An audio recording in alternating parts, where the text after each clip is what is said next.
We're live. Now we are live. For our semi-state hangout, we got a full house here. We got Cameron Drury joining us from the backwoods. He's gotten a few death threats over his preview, so he's laying low right now. That's not a joke. Luckily, they have 4G in his woods, so if you hear him running, they're after him. So, not just kidding. He's here. Dustin Benz out of the south, wearing his nice princess headphones so he can be cool like everybody else. Surprised they have them that fit his head. They don't really. And then we have Mike Reiser. He's from the region where Fort Wayne will beat them this year. And then Nick Weesjohn, he's from kind of Indy, kind of south. He goes south, but he's from Indy area. I'm rocking this sick new jacket that says Indy on the mat on it. It's pretty awesome. It's pretty comfy. They may come for sale. I don't know. I don't do that stuff. But I received them. Very nice. They're only for select individuals.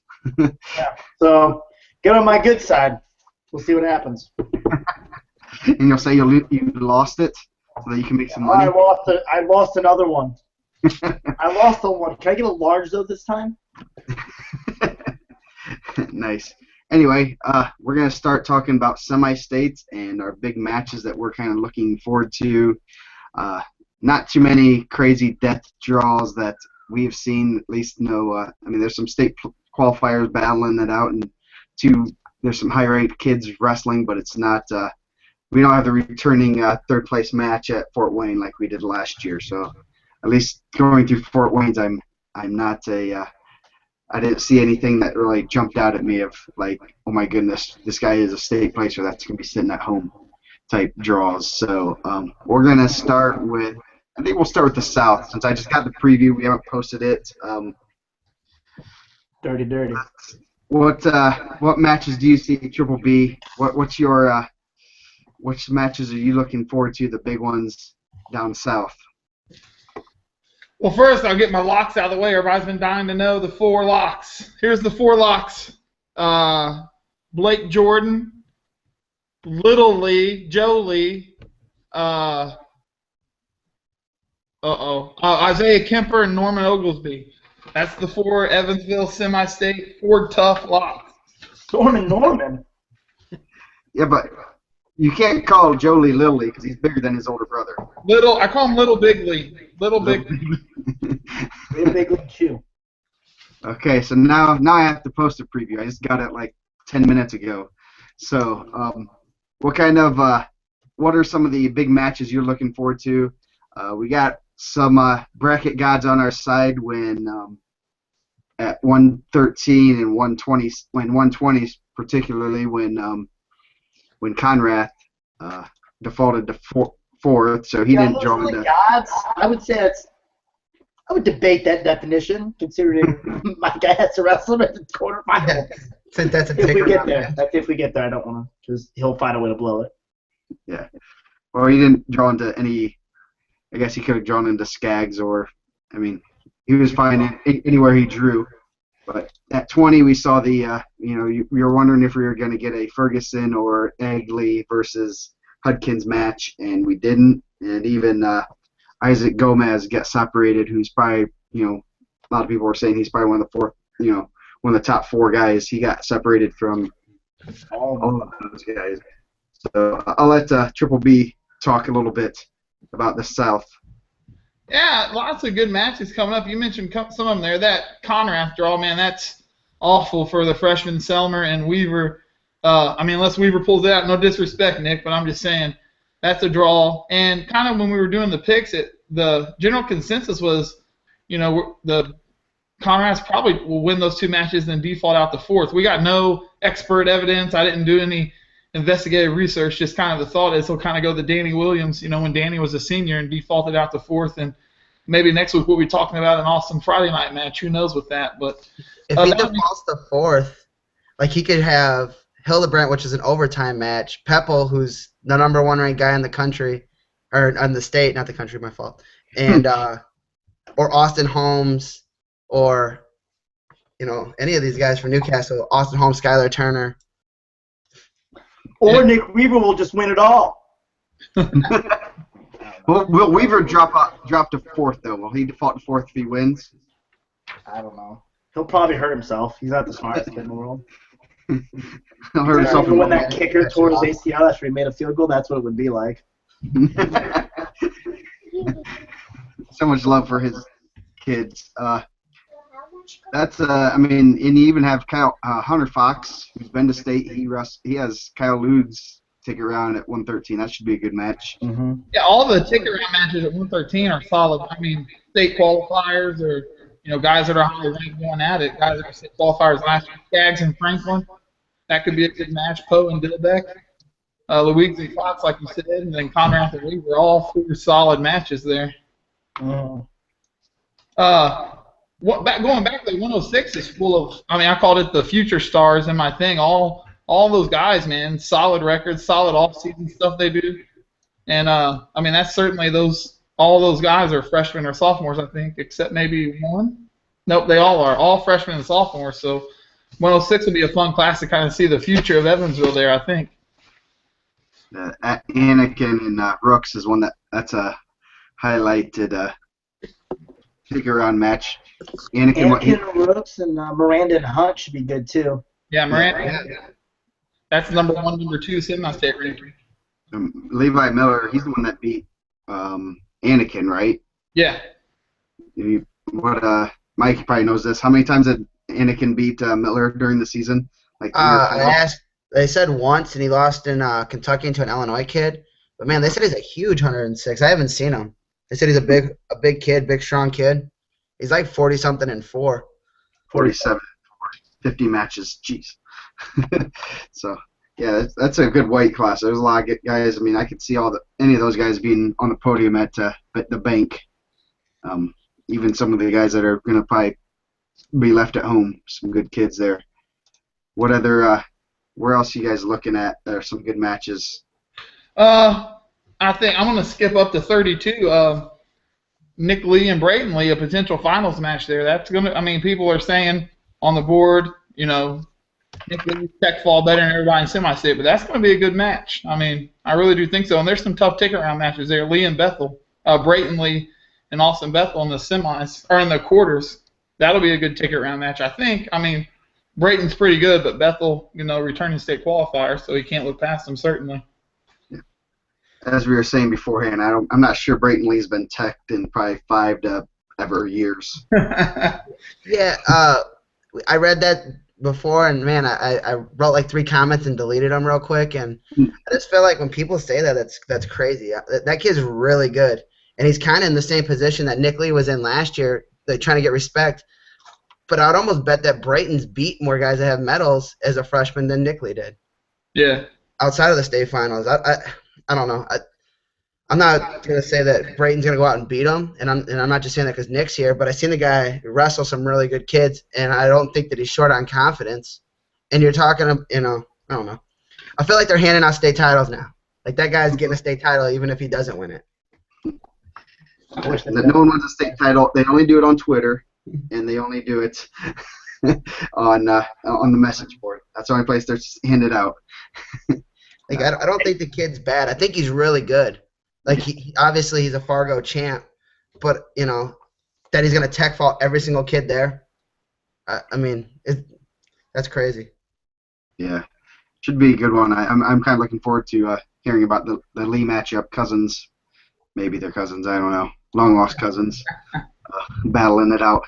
So we're going on up. Where are the other big matches, big weights you're looking at? I'm gonna hop back real quick to 26 just for the semi match. I mean, Elliot Malloy and Alex Johnson. I mean, people are kind of what you're saying. They're already handing it over to Malloy, but I mean Johnson. We saw what he did last year Friday night at state, so it's certainly not. He's certainly capable of winning that match. So I think Malloy and Johnson will be a good probably the potential final match at 26 there. Going at it in the semis. So moving up, 38. A couple of good first round matches at 38. Ramsey of Castle, 37-4, facing returning state qualifier Quinn Harris. I think that'll be a good Barry Horowitz curtain jerker match there at 138. Oh yeah. And then possibly at the 38 in the finals, we'll see Joe Lee Toad rank, 4 or 5 now, I think. And Joe's won them all, but they've been some physical matches, so. Yeah, that should be a good one. That Nick Wendell, Ben Davis regional champ, looks like Nick will probably be able to comment on him. I know I saw him this spring and was impressed, and he looks like he's putting it together at the right time. Yeah, Nick's he had some good matches. I remember he had an overtime loss to Quinn earlier in the year, and then lost to R38 in a close match, like last second takedown, and then beat us again in a close match in the sectional, and then handled Quinn at the sectional final, and then in the regional final he just he got put on his back once, but he's able to fight out of it. And again, just won the match, and then he had like a 7-point lead and was just kind of sitting there on bottom. Quinn just couldn't get a turn. He's turned it on really well, and he's got the ability. I mean, he's put the time in the off season. He was at our RTC every day that we had it, and he even went with us and wrestled with us at a duel in Mechanical. And good kid, and I hope it works out for him. I hope he pulls out some big wins and gets a medal this year. Yeah, he's in the Fab Four. The Fab Four picks for guys that get out. Weddle is Lee, Toadrank, Ramsey, and Weddle. They are the 4 predicted top 4 there at 38. So what you're seeing a lot of is just the Mooresville and the Castle regionals are just so strong that some of those first round matches are producing, what you could see as a semifinals match or even matches of potential state placers. So Wilkerson from Franklin, he's not a slouch. He'll have Toadrank, and Toadrank's tough, but I think Wilkerson, they come to semi-state ready to go. I think, Toadrank probably wins, but it's going to be a good match, I think. So, 45, a death draw at 45. Thomas Dole of Terre Haute North and Andrew Heron of Jennings County, 2 state-ranked guys. Dole's had a solid year. He got Barlow last week from Bloomington South, beat him at regionals, and that set up that potential match there with Heron and Dole in the ticket round there at 45.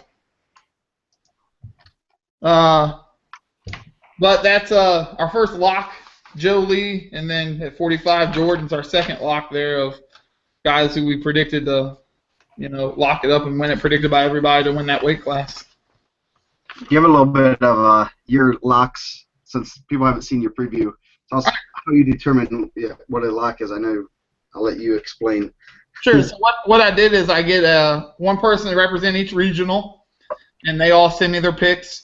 And then I put my picks in, so we have 5 voters, and then I just, score it and aggregate the scores and run it through, and then guys that get all 5, guys that are predicted by all 5 voters to win, they're the 4 tough locks for their weight classes. So we only have 4 of them. Like I said earlier, Nick Lee wasn't one, but Joe Lee was, and then Blake Jordan. And then at 52, Isaiah Kemper is also one of the 4 tough locks to lock it down this weekend. What are we going to do when Ford comes and says you have to, pay them to say that? I'll change it to Triple B's locks, I guess. Indiana Matt locks. Some copyright laws, man. What if Barry Horowitz comes and wants to get a match with me because I named him the Barry Horowitz Curtain Jerkers? I mean, I'd pay good money. I'll officiate it. I hope it's like the pre-97 Horowitz and not the post-97 Horowitz, because that's when he took off. Like I said, 52 is Kemper, and then but Mooresville, once again, they're sending tough guys there to 52. Caden Whitaker of Mooresville,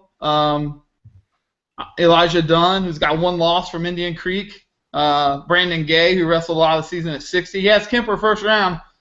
Kemper, of course, is the heavy favorite, but not because Nick's sitting there. But I think it'll be a decent match. I mean, Kemper will definitely win, but don't sleep on some of those guys that come from those stronger programs. They come with good game plans and ready to go. Yeah, I mean, Brandon Gay's a good kid. He's a good senior. I mean, and I've told him if I had to bet my house on it, I wouldn't. Cause I'm honest with my guys, but if you'd have told me he was going to beat Burke Van Horn, I'd have said you're crazy and laughed at you. And he wrestled out of his mind. So if he shows up again, I mean, I guess anything can happen. That's why some might say it's crazy. So. That's why you wrestle the matches. You always see those matches and things like that happen if you overlook somebody. All bets are off Oh. at semi-state. I just got a text that says I need to pat myself on the back after all my Horowitz references. Moving on to 60, returning semi-state champ Gabe Kuntz. But what makes 60 interesting is there's a potential semifinal match there with Brendan Helm of Avon. Helm knocked him off. Was it Folk Style State or Freestyle State? I'm not sure, but I think I heard Folk Style State. I didn't verify. yeah. So that could be a good semifinal match. Also, though, Helm will have to get by Castle Senior. He's only got 3 losses. Turner Lockyer. Mm-hmm. That's one of the Charles Barkley terrible draws there at 160. Another strong kid at 60, Tristan McDaniel of Tecumseh. He's only got 2 losses. He was the guy favorited to get out last year and was, if you want to call it an upset or whatever, but was beat before he got out. So I think he'll come ready to go Saturday also. So Kuntz, McDaniels, Helm, and then sliding in Cody Cottle of Danville. He got that good quarterfinal bracket. It'll be a good match, him and Dalton Mowry of New Albany. He's got 13 losses, but I've seen him wrestle. He's solid. I'm not sure who all the 13 losses are to, but that'll be a good take-around match there at 160. Is that the Quentin Harris 40-loss quarter bracket we have this year right there? Yeah, pretty close. 12, 6, and 19. Yeah. Any quarter bracket with over 35 losses, we're going to start calling it the Quinn Harris quarter bracket. But sometimes those produce the best matches, man. Kids that know they got a chance to get after it and kids that got a chance they know to get out. I mean, they leave it all out there and they battle, and you see multiple back points and multiple throws and everything they can to pull those matches out. So those will be some fun matches there in that quarter bracket. Yeah. I saw that the Helm did beat Kuntz 8-6 at Folk Style State. All right, so research. So should be a good one in that could be basically the finals match right there again at 160. 170, we'll probably see Stevenson, and I might say his name wrong, so you guys correct me. Is it Liddy or Leidy? Leidy. Stevenson, Leidy. They've wrestled a bunch. Stevenson, returning state champ, semi-state champ. Once again, another guy who's not a lock. He didn't start wrestling, I think, till state duels or the IHS WCA duels, and had a football injury. And I'm not saying that's why he's lost some of those matches, but certainly something this year. The competition's certainly a lot tougher, but we'll see if this weekend he's going to be able to finally get over that hump and knock off Leidy at semi-state. Walton, a freshman from Brownsburg, he's been kind of in their shadows all year long. He should be able to punch his ticket and get out also.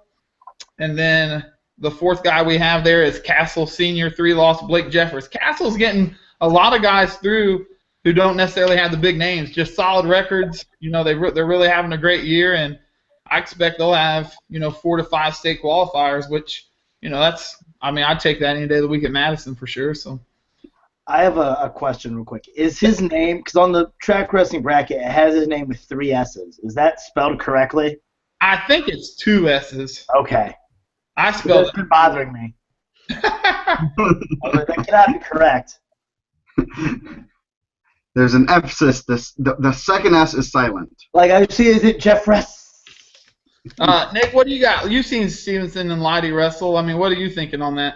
That was the match of the Mooresville Regional. It was fantastic. Just 2 guys going after it, and I can put together in one little scramble they had was in overtime.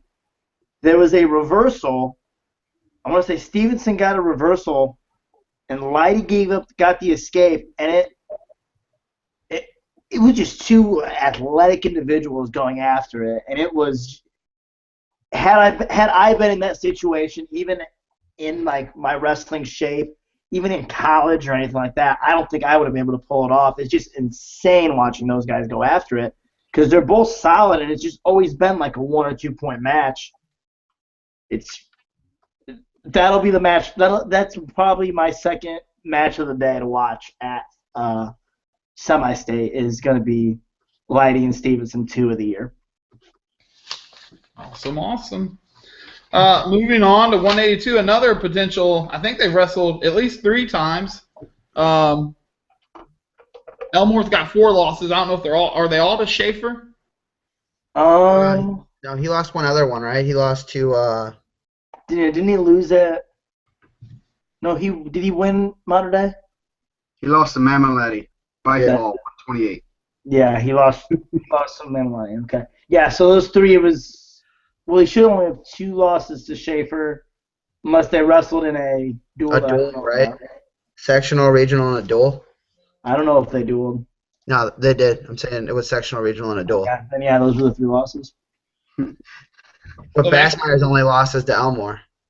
Right, and that's another Charles Barkley terrible draw. Bassemeyer and Elmore ticket round match. Like you said, Bassemeyer's 29-1 has won losses to Elmore 5-2 at Modern Day Classics. So that could be a tremendous match there in the ticket round. Never bet against Modern Day and Evansville. That's what I always. I'll kind of look back to last year when state champion Damian Chambers had 1 loss going into semi-state, and he drew Stone Neese in the ticket round, whom that 1 loss was against, and then he majored him. Yeah. You never know what's going to happen out there, but sometimes it's not good to get that guy a second time because that's all they need to catch you. That's right. So because of that ticket round match, Schaefer was not a lock at 82, but the Fab Four there, Schaefer, Elmore, Matt Hayes of Providence, a 2-loss senior regional champ, and then junior Hunter Dalton of Bloomington North. Those are the Fab Four there at 182. How good is the freshman from Whiteland? I know he lost one against Perry. I'm sure he lost one in the semis then. I haven't seen him wrestle at all. Nick? I couldn't tell you. I didn't watch any of his matches. Okay. I was too busy. What kind of informant are you? He was a middle school state champ, so there you go. There you go. He won middle school state. He did get some votes, so he was. I got him and Shepard's first round match highlighted, and I got him and Dalton's quarterfinal match highlighted. So a kid who I didn't pick up on. I mean, I missed him sometimes, and obviously I missed him big time this year. Ryan Hammond of Whiteland, 34-2 freshman. Yeah, I mean, if anyone who's 34-2, especially at that weight class, is no slouch because those are men, and you're a child.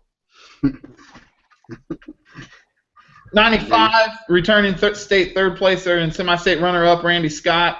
Headlines that field, but once again, not a lock.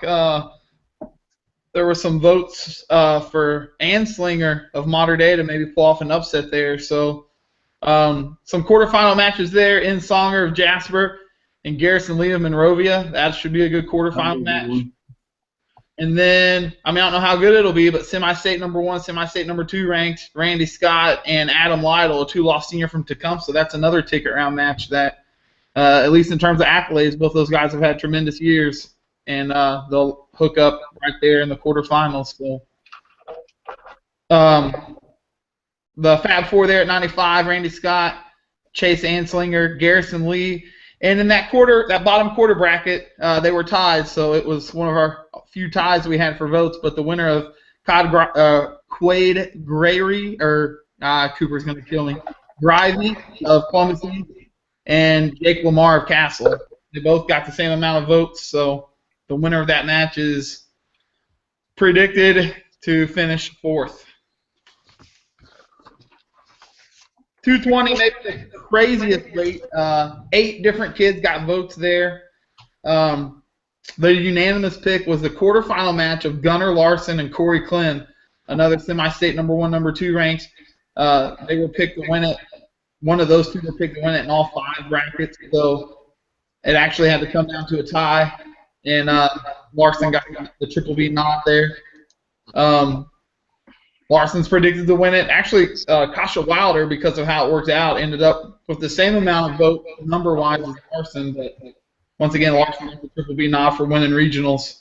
Mm-hmm. Larson, Wilder, LaTerrence Kyles of Evansville Harrison, 52-2, a 2-loss junior, and then the winner of Tristan Choate and Dakota Short. Those are the Fab Four there at 220. But that Clem Larson match should be a great match. And then last but not least, the heavyweights. Of course it's the last because it's the last weight, but the last 4 tough lock. 2-time semi-state champ Norman Oglesby will be looking for his 3rd semi-state title. This was the only weight class where only 4 guys got votes, so it was pretty unanimous there. Oglesby, Quinn York, Bryce Biddle, and Adrian Butler of Mater Dei. Those were the 4 there at heavyweight. They got the 4 votes, or the 4 guys that got all the votes at that weight class. Biddle and Hayes should be a good death draw match. Hayes has had a rough state tournament, but he's had some good wins throughout the year too. So Hayes and Biddle, they're in the quarters. A Charles Barkley terrible draw. We'll see what Hayes can do if he's ready to turn it on this weekend, or if he's still kind of, I don't know if he's hurt or what, but he's certainly been in a rut in the state tournament. And Brett Henson could sneak through, I feel. I feel like this is the one way where Mooresville could basically just have their regional make it all through. Henson's good enough that it could happen. They had to. Did they wrestle at Mater Dei? They did. I want to say Henson beat him. I thought he did also. I want to say Henson's one of his 4 losses. Henson won in overtime. Actually, no, they traded. They traded losses, and then Adrian Butler beat him later in the tournament. At Team State? No, at Mater Dei. Oh, okay, yeah. Third. So they wrestled twice. They're 1-1. They get the rubber match. Rubber match stays First round alive. of semi-state. So, and I hate to say this because I'm a Brownsburg guy, but I kind of hope he gets through, and I hope we have all Mooresville in the semis. That'd be pretty cool, but there's a way about not to used to it. It's not bad either. So after you win that match, you're still not getting an easy match. Before we move on, I'll just say it. Friday night, 8 o'clock Evansville time at the Gerst House. There's going to be an Evansville semi-state meet and greet featuring special guest John Johnson, Hook and Half from the board, who wrote the History of Evansville Mater Dei book, an excellent book if you haven't read it. Many great posts throughout the year he's put on there. Yeah, it talks about how they beat Mishawaka a lot. I don't like it.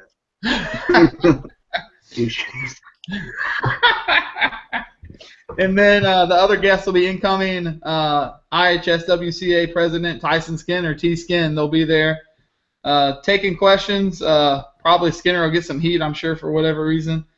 And but everybody come out. It should be a good time. It's in conjunction with the Mardi Gras pub crawl. So come out. Don't get too wild. Have a good time. Meet some people. And let's all go to the Ford Center Saturday. I know. I want to try. I want to try to see what we're doing, but I want to try to get out there, see if I can, if it's possible, just to say hey. So people can be like, I don't like you. And I can be like, yeah, I respect that. Everyone likes you. Make it. No one likes me. Ask Mike. That's such a lie. He's such a star. Don't let him put you off. So we'll gradually move north, and we'll go to Newcastle, since we didn't give them enough love last week. At least that's what the word on the street was. I do feel bad for Newcastle. We still have around. I did get a couple messages saying we didn't give any love. We're gonna give them love, lots of love. I said red like 7 times.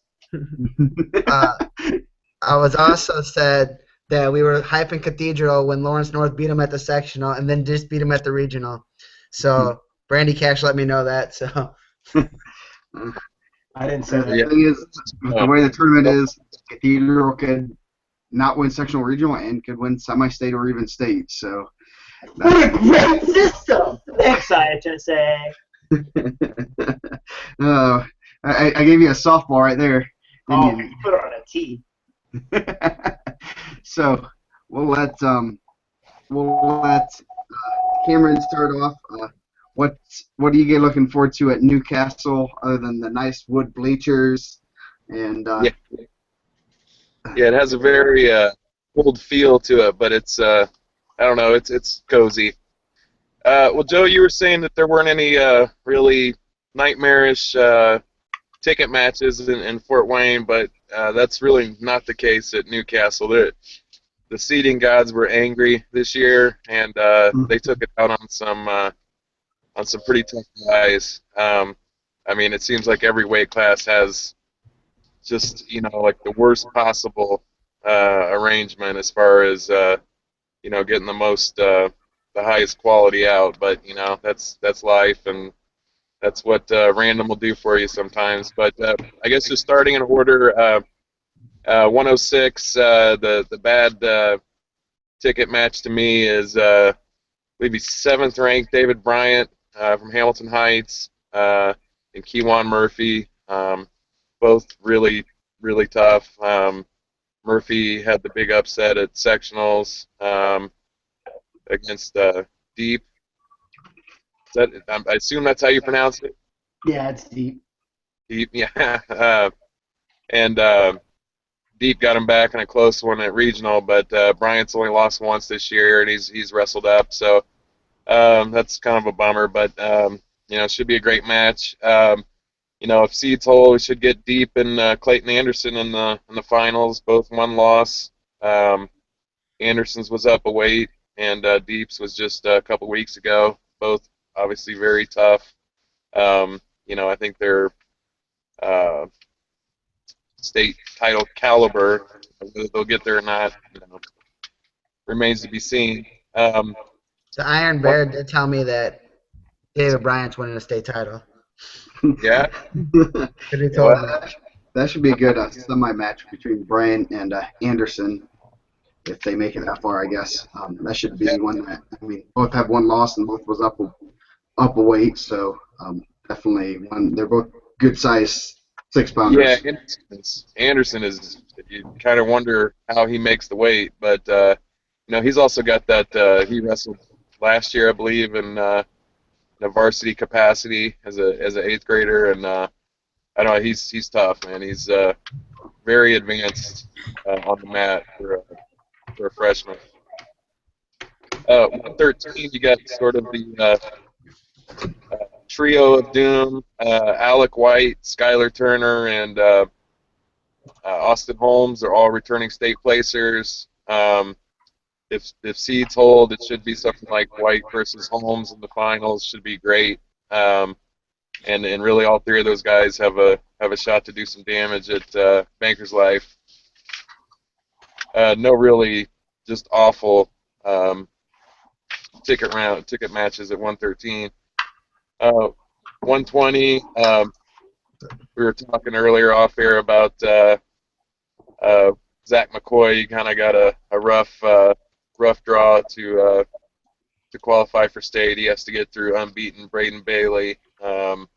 That's a tall order, and just by the slimmest of margin, Bocock probably has to get through a Shenandoah sophomore. No offense to Shenandoah, but a little different deal as far as advancing. And we should get Braden Bailey and Cornelius Elliott in the finals, which they've wrestled close this year, and definitely Elliott can beat him. He was rock solid last year at semi-state and just kept that momentum into state. Moving on, 126, all Chad Red all the time. Just nobody here really that can. I don't know if anybody in his weight class in the state really is going to be able to push him really, but I got a shaved ice bet going against it. I got the field versus Elliot Malloy. No comment. Yeah. Well, Chad Red's pretty tough, man. He's number one in the country. He is definitely shaping up to be one of the best ever, but gotta let it play out a little bit. But he's good. One ticker-on match I'm looking at right there is the Johnny Luz versus Non-Ook. That should be a pretty good one. Ooks only has 2 losses, and he's pretty tough. I'm not sure. I know the Luz is pretty solid too, but that should be one of the better ticker-on matches there.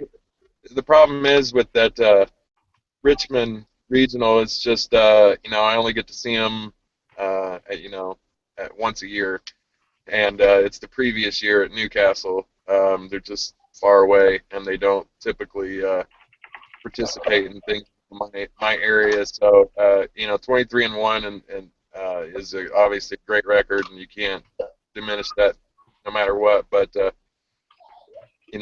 it's just hard. It's hard to say exactly, but yeah, I know you're right. That should be a good one. I mean, Tresden O'Neill's highly regarded, and unfortunately he has Chad Red in his ticket match. Doesn't really get much worse than that. Yeah, that whole bracket's really good. I feel like even like Lewis Cole would be a good match right off the bat. Uh, Dakota Cole's had some really good matches this year. Taylor Wright, Skylar Collins. Skylar Collins 4 losses, 2 to Malloy, 1 to Gage Torres, and then 1 in the I guess the Boone Welliver, Joel McGee. You Yeah, know, no, I agree.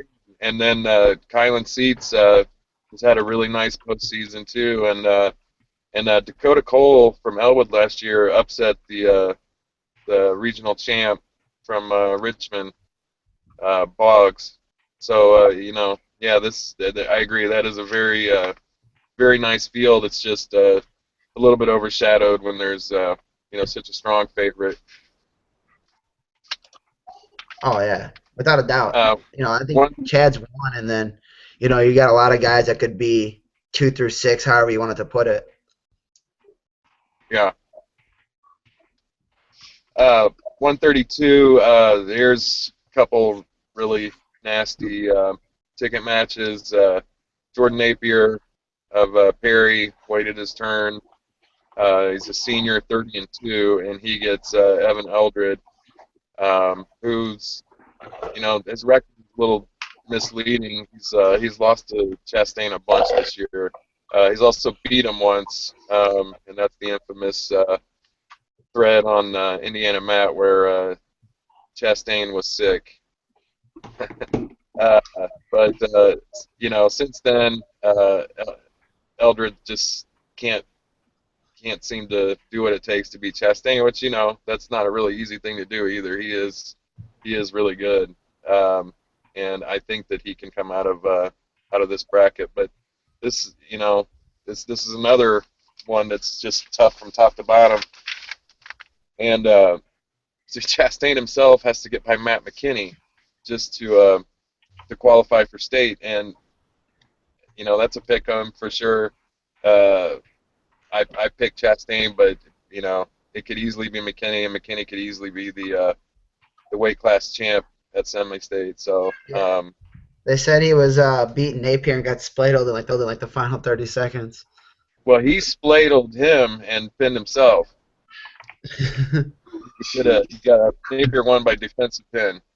Nice. So, They it almost been better. I mean, not that you look that way, and I'm not saying anyone's underhanded. The third and fourth from Perry got much better draws than the first and second. Yeah. Oh, for sure. Yeah, that's it. It does seem like for whatever reason this year at Newcastle, it was not necessarily in their best interest to win or place second. But yeah, 32 right off the bat. Nick Ellis, ranked number 7. Obviously comes from championship bloodlines. Nick Smith comes north. First, he's wrestling really well. I looked at his results for the year and saw he kind of scuffled a little bit with Al Smith, but I think he's really peaking. The catchphrase of the moment, peaking. But you look at those top 3 brackets, and they're just fairly brutal. And then the bottom one, should get a Cole Bowers, David Kitko, or Jordan Vaughn rather, ticket match. It's a little less brutal than the other 3. So yeah, they're just a little imbalance with how the bracket's set up. Even in Again, that, it's time. even in that Chastain McKinney quarter, you have Dylan Stewart from Cathedral, who you put him in those other 2, he might be a favorite to get out. He's a solid freshman that he draws into 2 state place, 1 state placer and 1 two-time qualifier. So that way it'll be. I mean, you put any of the you put Eldred up and you put McKinney down in the brackets, and you get all 4 of those guys out most likely. But yeah, that's what seems to have happened a lot this year, and it does kind of it's cool for those kids that maybe aren't quite on their level and they get to go to state, and that's awesome. And you can't throw stones at that, but just from a I don't know, want to see the best make it forward perspective. It does kind of stink that Chastain or McKinney's going to be home, and Napier or Eldred, and Nick Ellis, or even Nick Smith. Those are, I don't know. That's gonna be tough. But And that's why the rankings are only 85%. Very much so. That's shifty. 138, two of the best state, two of the best seniors, Cash and James. They kind of dominate the action there, despite Keegan Stansberry took a year off, comes back as 34-0, heading into semi-state. He looks like a solid third place, but another Jared Timberman of New Pal, he's going to get by Cash, former New Pal wrestler, in the ticket match, and that's just, that's tough. Especially you look elsewhere at the bracket and you feel like,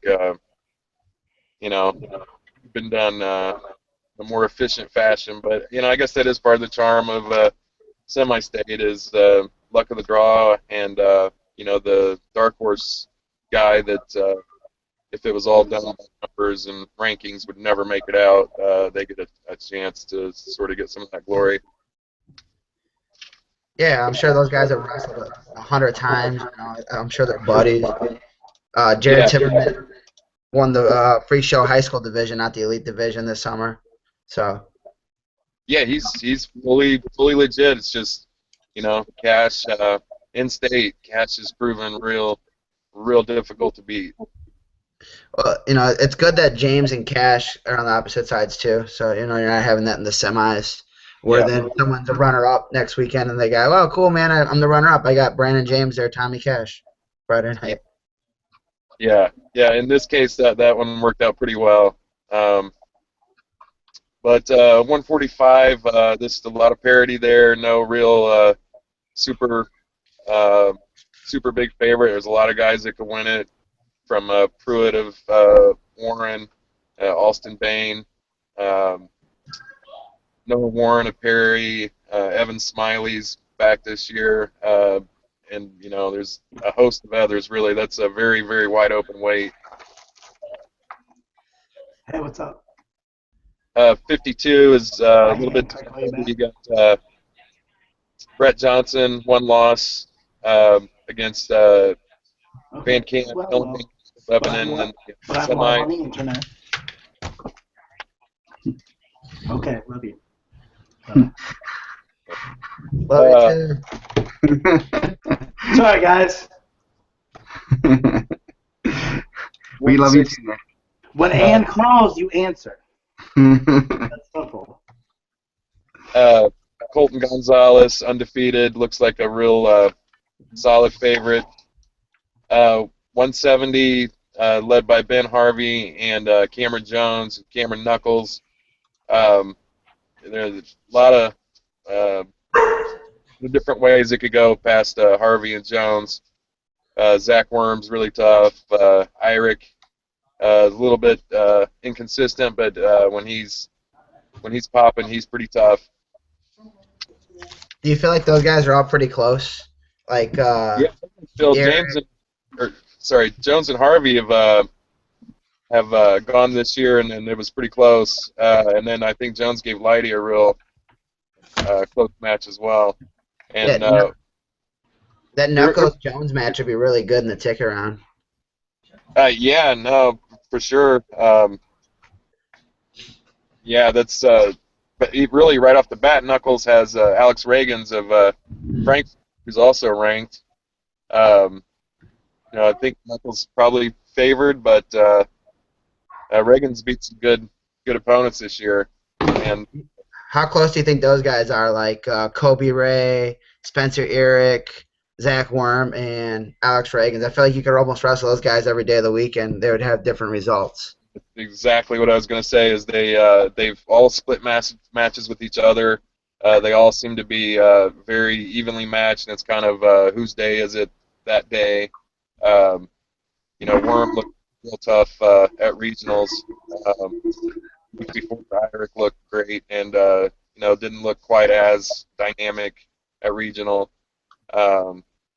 So yeah, they are very evenly matched, and they're all kind of at a similar level. Whereas like Cameron Jones, when he's really on, he can probably go to just about anybody in the state. Oh, and he has. I mean, what did he have? 5 losses. Yeah. I'm sure he lost someone at the Al Smith is probably the third. So it's either Mamalenti or Sabko, Leidy, Dylan Jackson, Yeah, he beat Dylan Harvey Jackson. twice. But he's, also I think lost some that kind of make you wonder, how does that fit in with some of the wins he has? Whereas Harvey is just like his brother, just so consistent and doesn't seem to have any quote unquote off matches. A lot of people's preseason state champ Ben Harvey. Not going to say names, but I know one of the guys on here right now.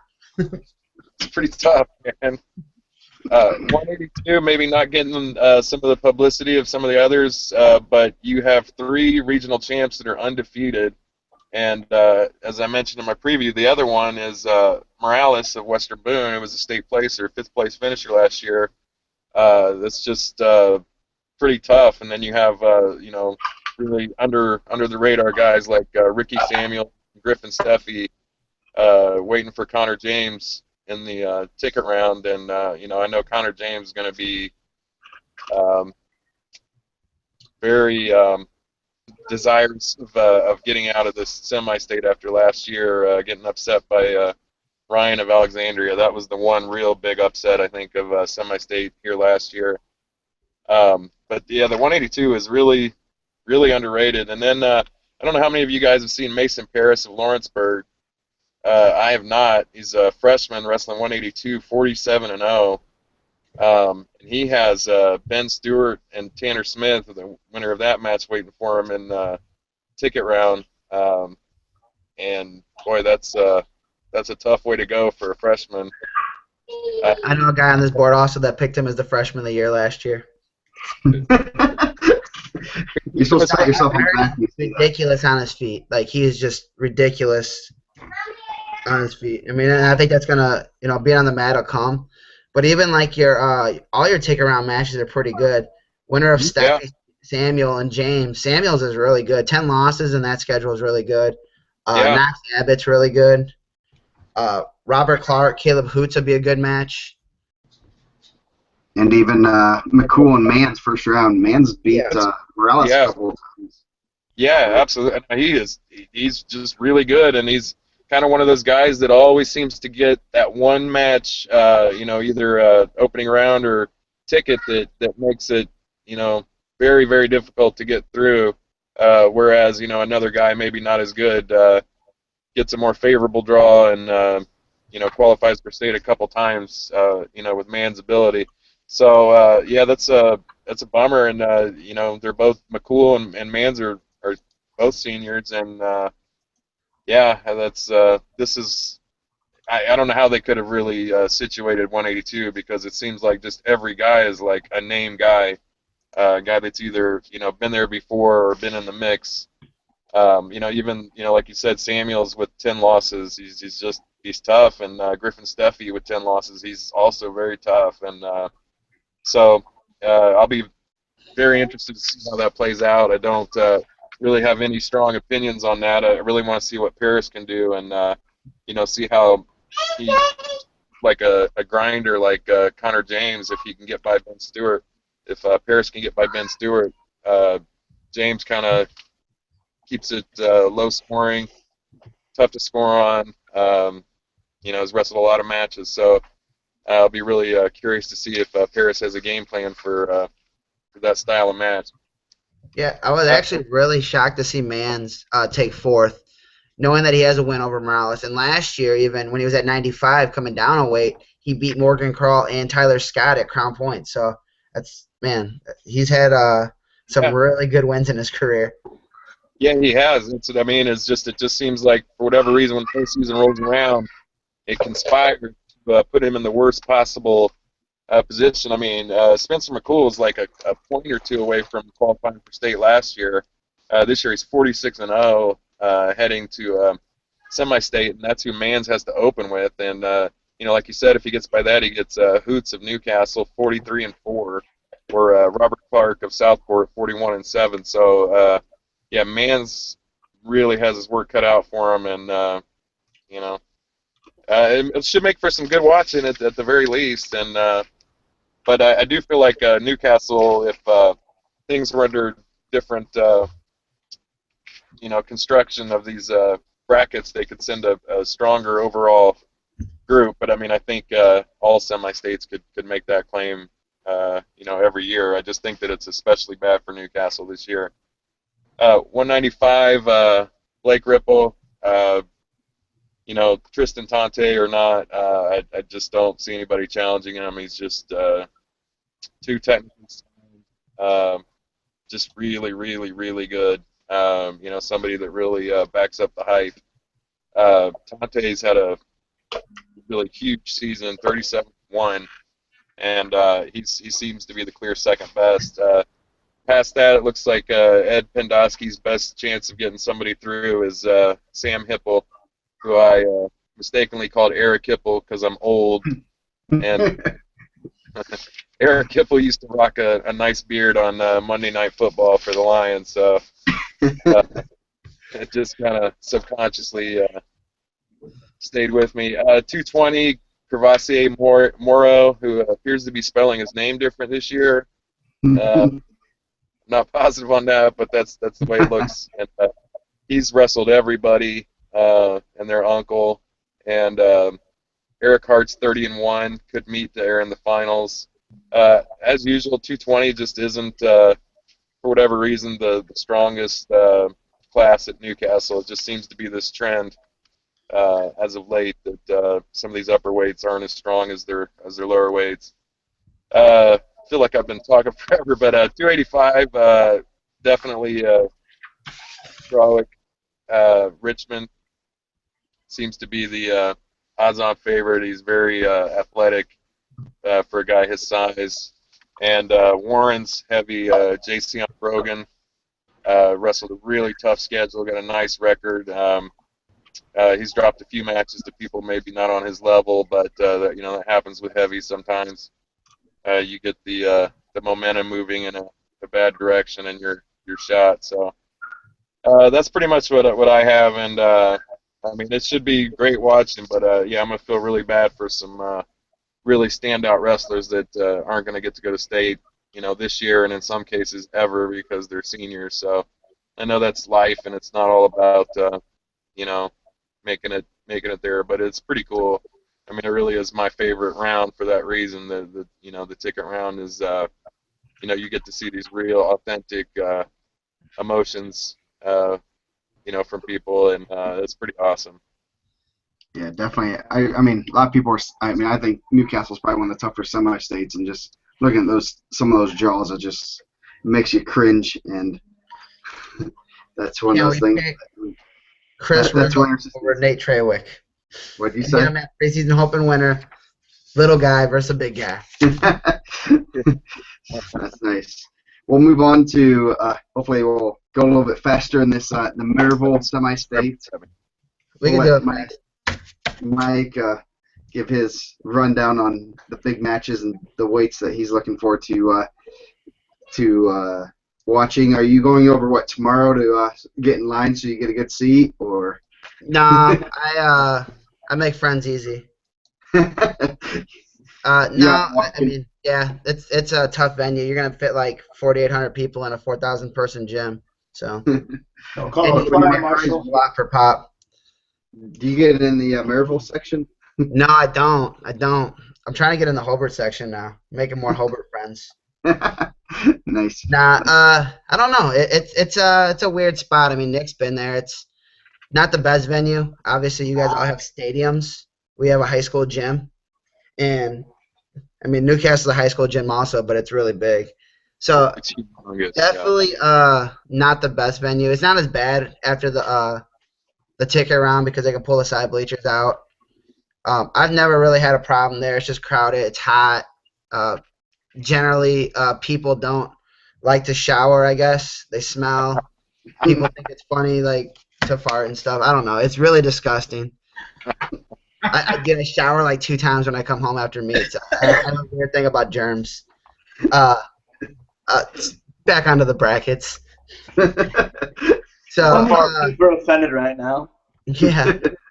The 106 was a really deep weight for Maryville, and I think it kind of broke down really well. The only thing that really I seen that was kind of bad was you're gonna have Batista, Pointer, and Kavanaugh in the same bracket. which that's 15, 11, and 14. Pointer's been wrestling out of his mind. He's been wrestling well. Batista was in just a tough regional with Cummings and Dombrowski. And then Kavanaugh has 7 losses in Penn's schedule, and obviously, Penn wrestles everywhere. They wrestle everyone. Pointer and Kavanaugh split. Batista's beat Kavanaugh. He majored him at the Harvest early on. I think Penn does a good job of reversing that. I think Colton's the favorite. He's beat Triana a couple times. They've been close. Dombrowski and John Anderson I gave no love to Lafayette Jeff. I had no clue. He's 44-1. Only loss is to Michael De La Pena. He was in the semi-state rankings. He wasn't in the state rankings, but 106 is pretty deep. 113. Also, the 2 undefeated kids split on the sides. Dustin Miller, he was ranked 17, 33-0.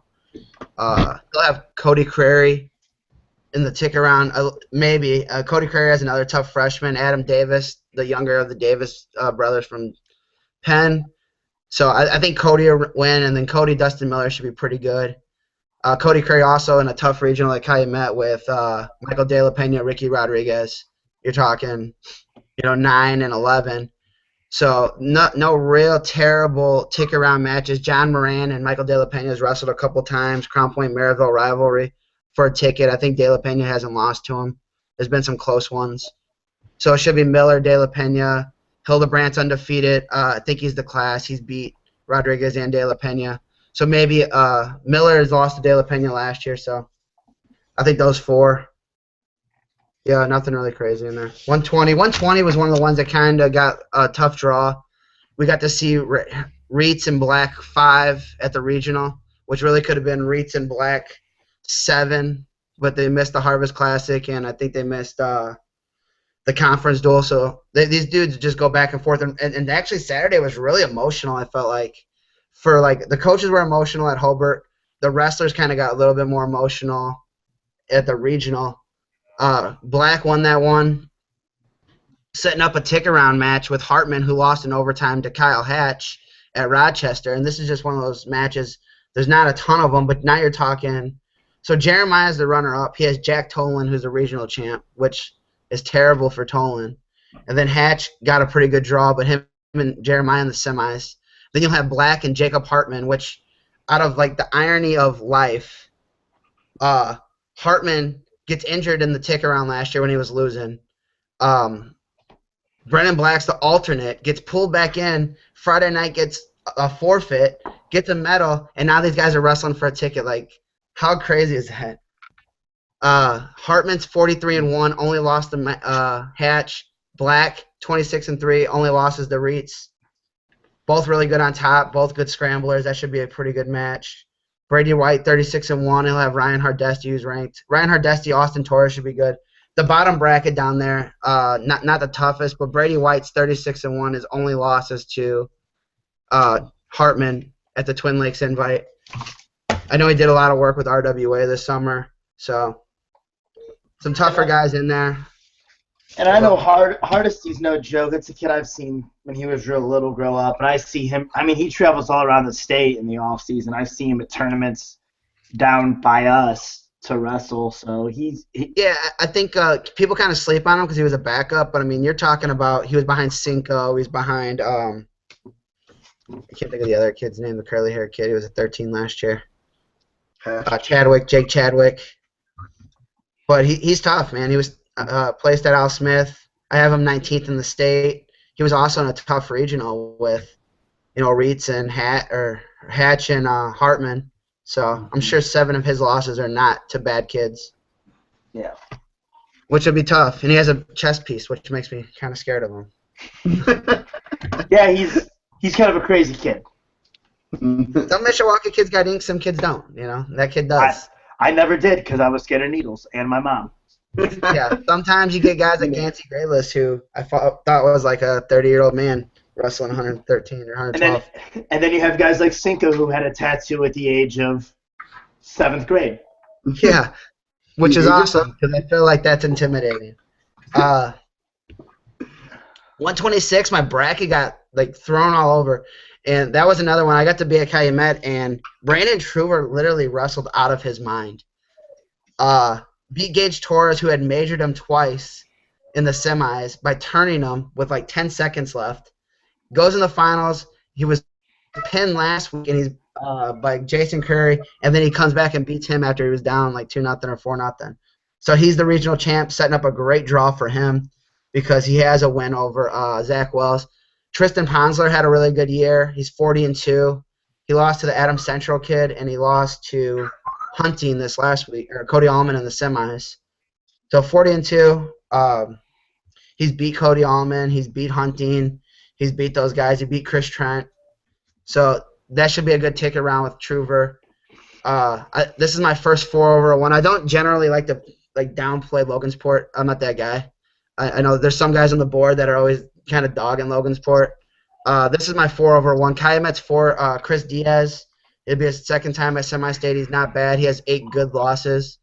So I'm thinking a 4-over-1 there. But then you'll have the winner of Chris Trent, who was a 2-time regional champ going into this year, 2-time ticket rounder, versus Cody Allman, who was a state qualifier 2 years ago, a ticket rounder last year. Should be a first-round match. It's pretty good. Winner goes to state. John Hunting was a returning state qualifier, unranked. He'll have Gage Torres, so that kind of stinks for him. You know, not that he can't beat him, but obviously I thought Gage was the number 2 ranked guy in the state at that time. He lost Saturday's third. And Tristan Dombrowski, returning state qualifier, wrestled Crary at the Nick early on, was majored. So I got Crary, Torres, Diaz, Truver, all Kite-Met going through there. Sorry, I'm trying to read fast. 32, not the strongest weight at Maryville, and that's not disrespectful to any of those guys. Just some of the other semi-states are a little deeper. I was actually talking, like, if Newcastle and Evansville meet up Friday night, and this is not a shot at Joe either for his Fort Wayne picks, but, like, that would kind of be terrible because I don't think Maryville and Fort Wayne are the strongest 32s where, like, Evansville and Newcastle could be really tough. But I also feel like Evansville and Maryville at 106 is the same way. Donaldson, regional champ. He has Childers, who he lost to in the summer. That's 10-15. Strasma, 17. Got a pretty solid draw. Justin Johnson wrestled really well Saturday, but I could see Rochester winning all 4 again. Austin Laughlin, returning state qualifier, had a bad weekend. Has Tyler Joseph right off the bat. He's been in and out of the rankings. And then Joey Bailey coming down from 38-3. Looks like a pretty good draw. He has Jared Carden, 39-1. Got his first loss Saturday in the semis. So not too much to say about 32, guys. Sorry. 38. Now you're kind of getting some tougher draws. Diego Lemley has wrestled well the entire year. I want to say he was 3rd at the Al Smith. He's a freshman. He's wrestled a lot of tight matches in the DAC, which you're seeing Clarence Johnson, you're seeing Riley Akers, you're seeing Casper McIntosh, another freshman. He has, a handful of losses. Now he has Clarence Johnson, who has a medal. He should win the semi-state. I'd be shocked if he didn't. Unknown wrestler trained Cole LaCasca, 39-1. Only losses to Nick Ellis at Connorsville. I'll have J.C. Leon first round. Then he'll have probably Tristan Rodriguez, who sounds like he got a pretty good match in the finals. Got hit for a couple stalls to tie it up against Cameron Beam. So that should be a good ticket round match. He's a grinder. He's really good. Cody Widner, Miles Krentz, Riley Akers should be a good. Miles Krentz is a Red Cobra kid. He's at Culver. I think that he's really good. He has some good wins. He's beat Tristan Rodriguez this year. He's been in some matches. He was tight with LaCasca. So that'll be a good first-round match. I think Akers, being a senior, should get through. He only has 2 losses. One's the Clarence Johnson, which sounded like that was a pretty heated match. I'm not going to go into the real details of that, but they said that was a real heated exchange there where Clarence kind of poured it on him. Casper McIntosh, really scrappy freshman, really tough. And Cameron Beam should be pretty good. Cameron Beam still undefeated. Came back from broken hand. I think he's really good too. I got Beam, Akers, LaCasca, Johnson. 45 was one of the ones like you're going to have a bad draw somewhere. A regional champ was going to get his feelings hurt at some point because you're going to have Kovac and Bam Lawrence, 2 medalists going at it in a regional. So Bam got the Logansport champ, Ryan Schrock, who's actually pretty good. He was a regional champ last year. He beat a Calumet kid. I think he lost in the tick round also to someone tough last year. Maybe Drew Hughes. I think he lost to Drew Hughes.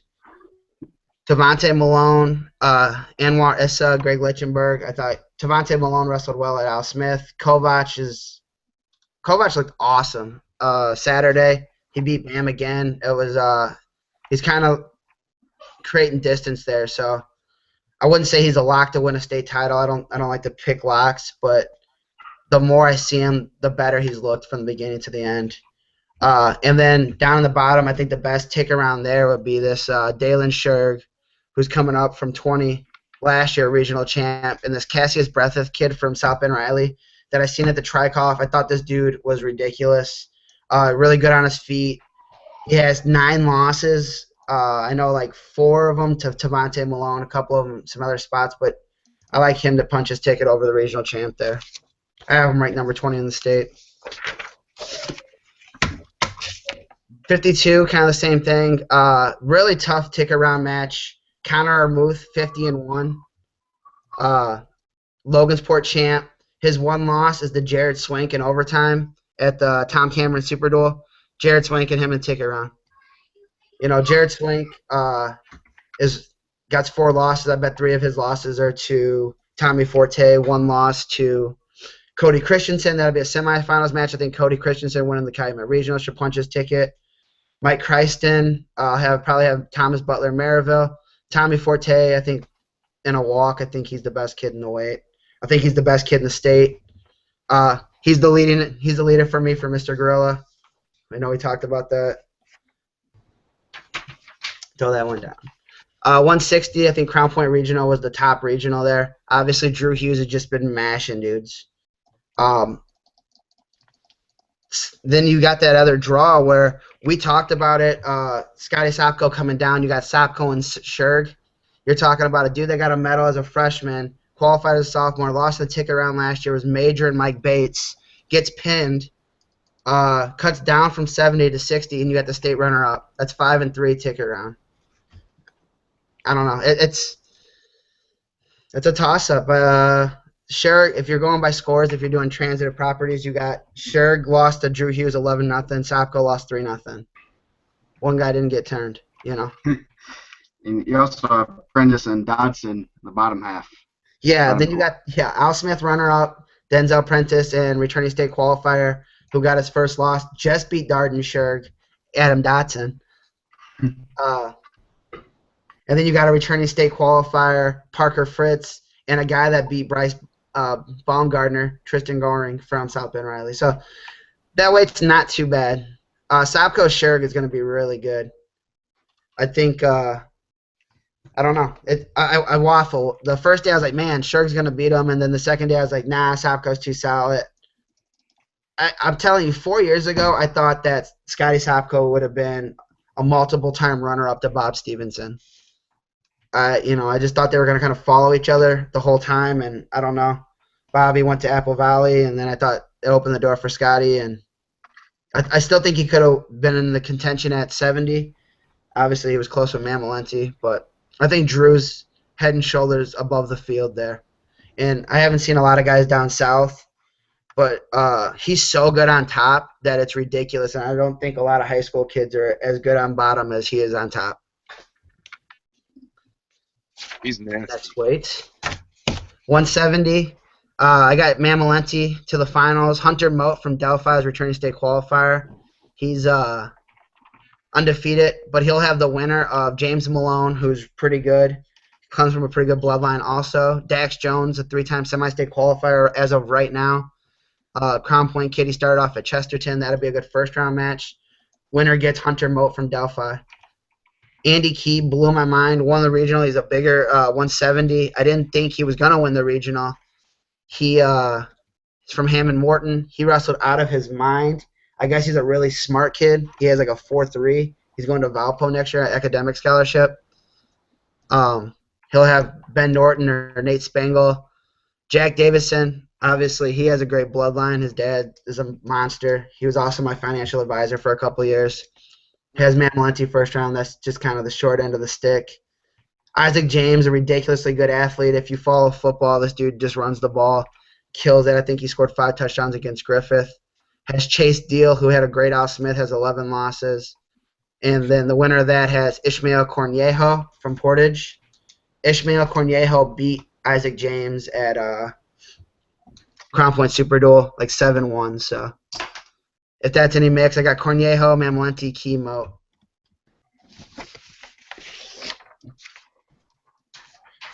82.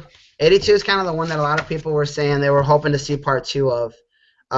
Chase Osborne looked like he got a pretty clean-cut draw. I mean, it's bad for those guys. They're all juniors, so they'll get another shot at it. He's returning state runner-up. He's been number 1 in the state, wire to wire. And then Andrew Davison, who also has a win over Morales. And his only loss is to Davison in the finals, Al Smith, which I was in Florida. I didn't get to see it. I heard it was a great match. And everyone was like, well, next time Davison would get him. And I feel like Penn, better than almost any other program, like creates distance or comes up with a great game plan. I've seen it a lot last year with Mamalenti and Kenny Hughes. I've seen it with Drew Hildebrandt. This year was Scotty Sapko, Mamalenti. So I'm still staying with Osborne there. Osborne, Garrett Bell, those guys are all juniors. Andrew Davison, sophomore. Jake Clamola, who was a match away from being a Triple Crown freestyle. I think he won freestyle and folks. I didn't do Greco. Daniel Wright, who was a returning state qualifier, 48-3. And then Gage Garpow, 34-2. Alex Guerrero from Portage. I got Guerrero taking that ticket round match. So a couple Portage Indians getting through. Davison, Osborne, too, in the finals. Still sticking with Osborne, though. 95. Just a really deep weight. I had a lot of ranked guys. I think those guys are all pretty good. Nick Fowler stayed undefeated at the Calumet Regional. He beat Jarius Perry, who's a huge, 195. He was a huge 220, a tall, lanky kid, pretty good on his feet. He beat Braxton Eby 2 years ago in the first round of semi-state and took a year off. He had an ACL, and he cut down a weight, and I think that he's pretty good. He'll have Tanner Bradley, Mishawaka. It was a one-point match in the semis at Al Smith. John Bigby won the Crown Point Regional, and then drew Matt Hedrick, who was a returning regional champ last year. Lost in the tick around last year, 1-0, and beat John Bigby this year 15-5. I guess Bigby was banged up. So that's number 9 and 15, first round of semi-state. Winner gets Rory Nolan from Warsaw. Nick Fowler, Wes Beck was also an Al Smith match. It was 5-0 Fowler there, but Wes Beck is really, really good. And the bottom bracket's not as tough. Justin Akers spent some time in the rankings. Rene Zamora is number 20. He's just kind of a big bruising kid. I think Rene Zamora pulls through there. So I got Perry, Zamora, Fowler, Hedrick. All 4 from the Calumet Regional again. Maybe I'm just favoring Calumet Regional now.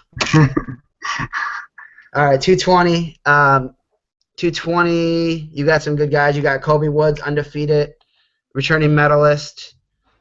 Blaine Elliott from Lewis Cass. I think he should be fine. Morgan Crawl, the tallest 220 in the state. Deceptively strong, 33-1. Only lost one match. It was in Illinois early on. He'll have Jesus Lowell from Bishop Knoll. Seth Meyer, returning medalist, should get through. So Crawl, Meyer on one bracket, Kobe Woods, and then Brita Majewski. And I butcher this name every time. It's like Alex Kukaroga from Valpo. Majewski beat him tied at the DAC, so I got Majewski, Woods. I got Woods winning. Crawl runner-up, Meyer third, Woods 4, or Majewski 4. Not a bad 4 there. Pretty athletic 220s. Final weight, heavyweight. I got Sean Streck all day. Guy put on a show in the finals of the Calumet Regional. I want to say he won like 23-8. Just taking him down, letting him up, turning him, took him to his back a couple times. That was against number 18, Isaiah Schultz from Lake Station Edison, 35-2. Corey Chrisman, 30-3 from Penn. I think Ian Suttle should be in the semis. I think he'll get in the finals. Him and Chrisman wrestled early on. He beat Chrisman. So I got Suttles, Chrisman. I got Streck winning. And then Jordan Schaefer, 36-5, kind of an athletic heavyweight. And Michael Kern, 47-4. I think Kern will get through. So I got Streck, Suttles, Chris. Sounds like another fun. Sorry. Sounds like a fun day at Maryville.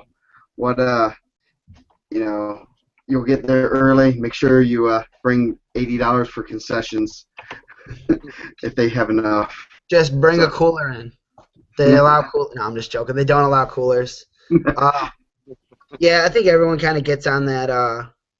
That everyone hates Maryville, and really, I don't know a better place to have it at right now. And I think they do a good job. Like I said, after the ticket round, they pull the bleachers out. It's not as bad. Kill the lights. I like it. It's pretty awesome. It just sucks for the first 3 hours you're there, 4 hours you're there. Yeah. We'll go into last but not least. We'll talk about the Fort Wayne semi-state. I'll try to be quicker. Everyone likes to talk. 106. Christian Hunt, Yorktown's probably the favorite. He has a pretty easy way to the finals. Tanner Damien versus White Miller, probably a ticket round match that's going to be interesting. Also in the first round, Austin Moore, Central Noble, and Jeffrey Davis. Kind of a battle of Moore is a really great technician, has a lot of ISWA success. Davis has wrestled pretty well this year. Lost 1-point match at regional. Should be a pretty interesting match there. Hunt's probably the favorite, but Damien versus Miller, whoever wins that match could be the champ there.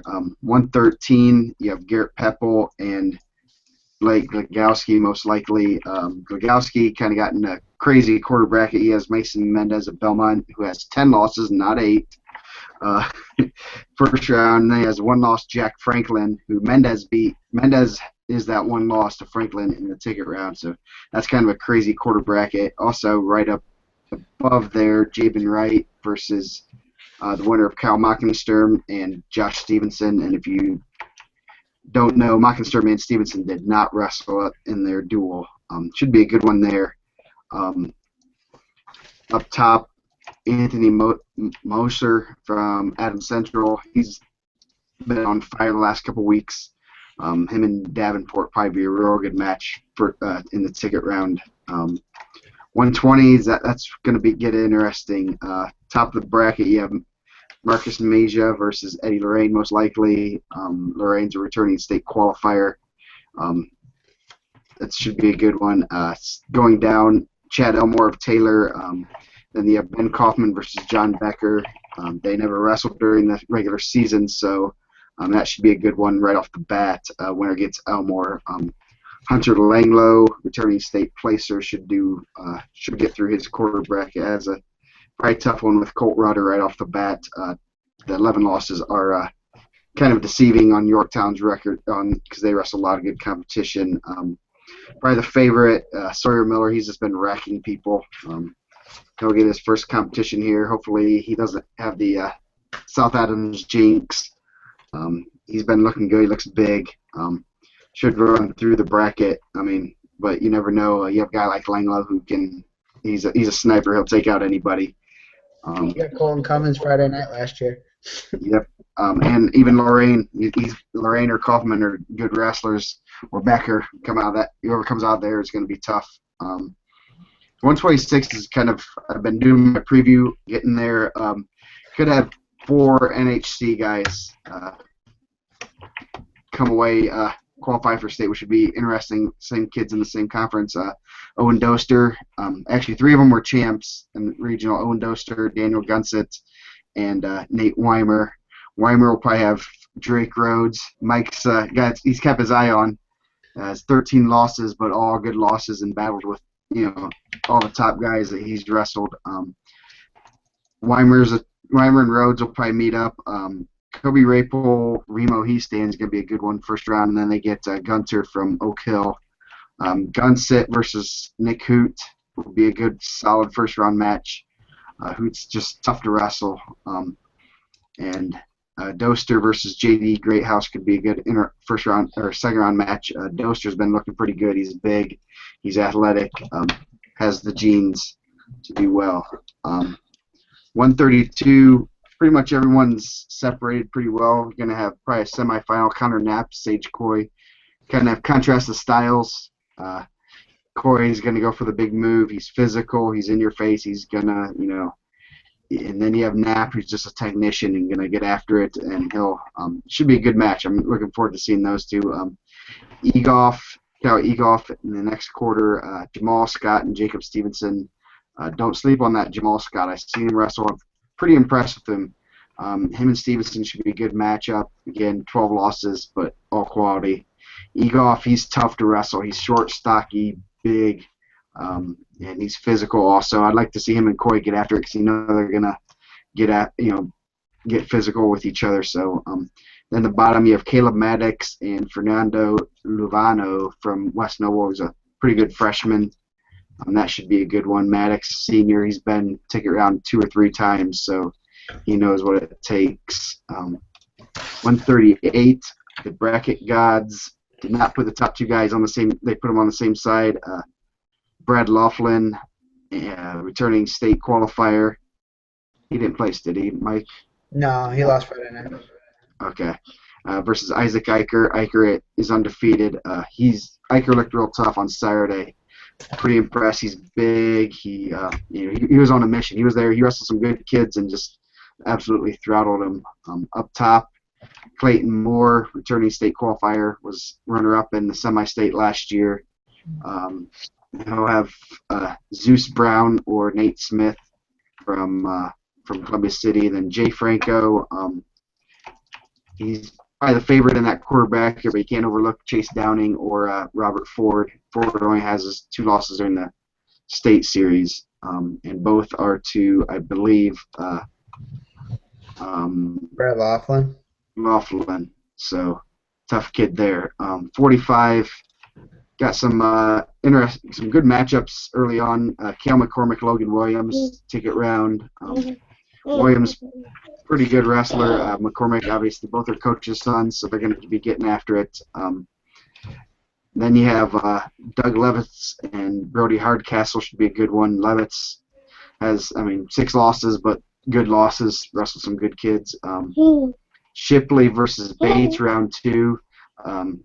Bates beat Shipley earlier in the year, real early when the first meets, and then Tony Vaughn and Joe Becker, or Tony Vaughn actually and Kyle Leland will be a good match. Leland's shown that he can wrestle with a lot of the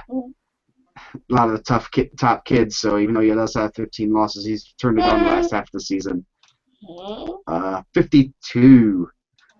You have Josh Garman coming in undefeated. He's decent. I beat him every day though. I'll have a tough one with. He'll like that. He's paying attention. Quentin Moore, Garrett Griffin, Garmin Pin Griffin a few weeks ago. Moore's, his brother's pretty good, so obviously he's going to be coming in pretty solid. That should be a good first round matchup.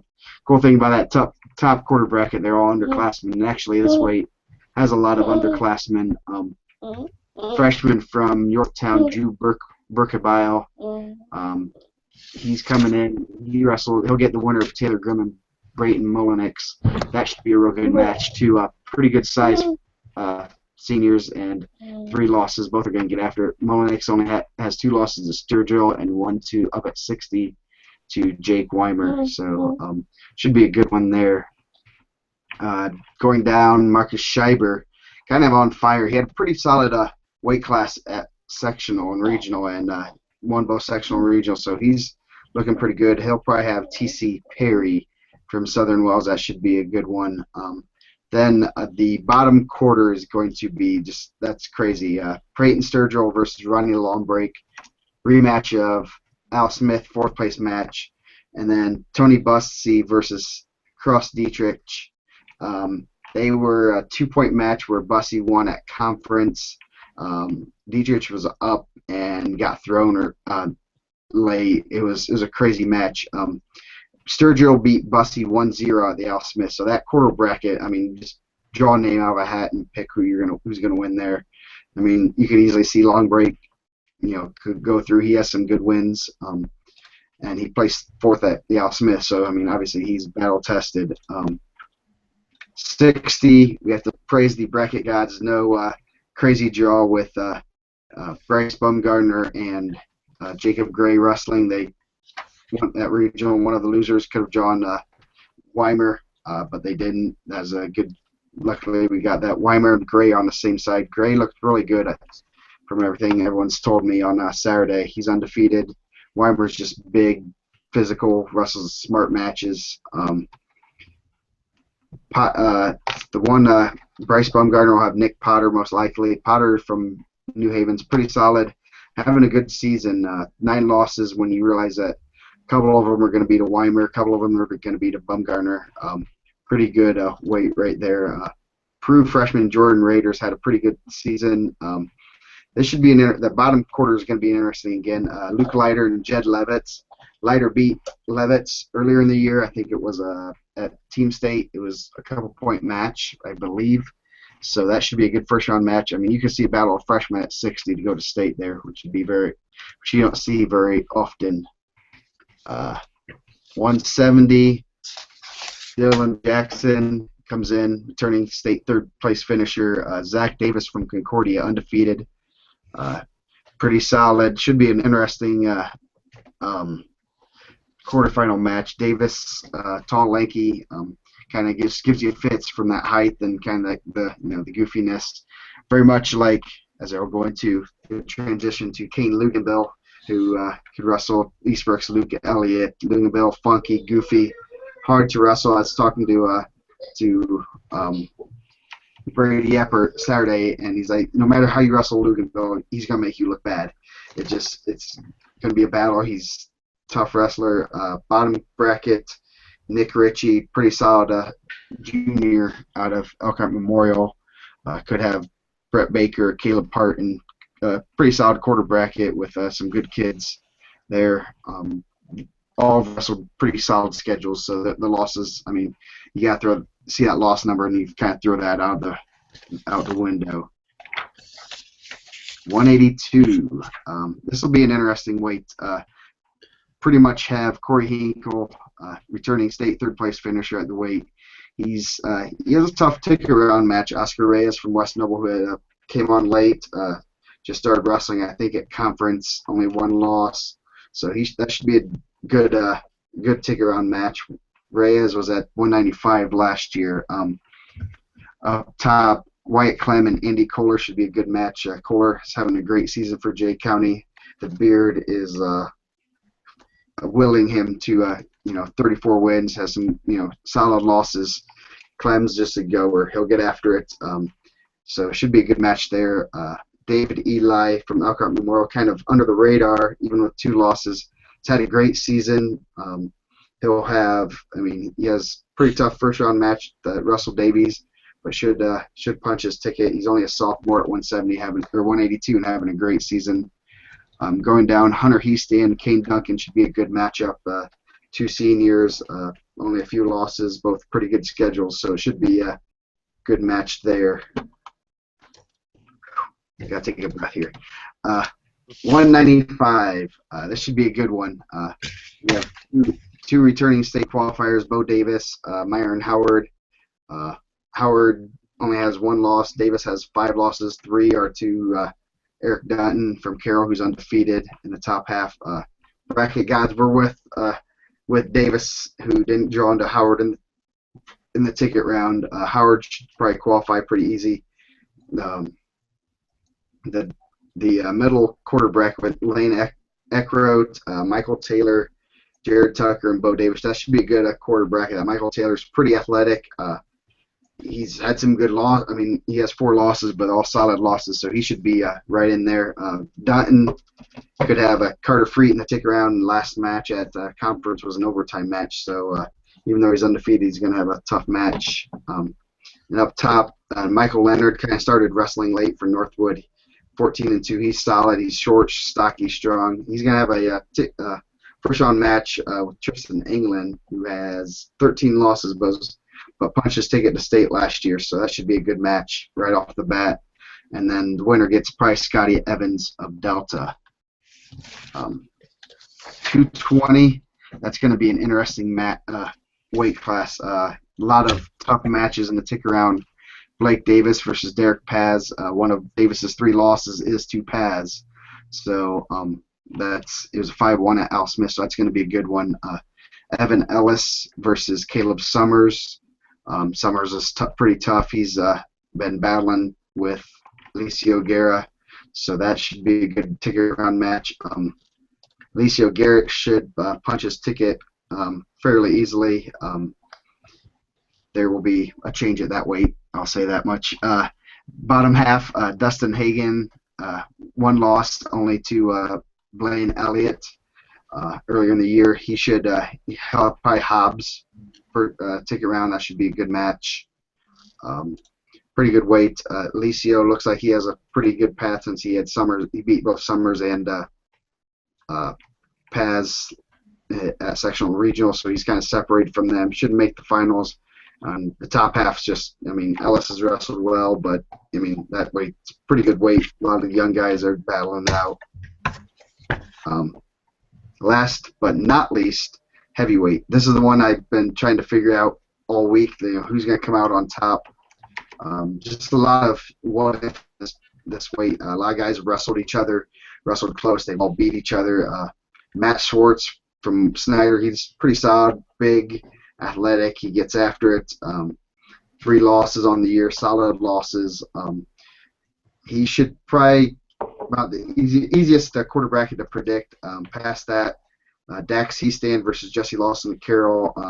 Kind of contrast of styles, contrast of body types. Heastand's a small heavyweight. Should be a good match. Then right there below that, you have Brock. The winner of that match gets Brock Bergman versus Owen Perkins. Perkins was a freshman state qualifier last year at heavyweight. Bergman's a pretty big guy. Should be a good match there.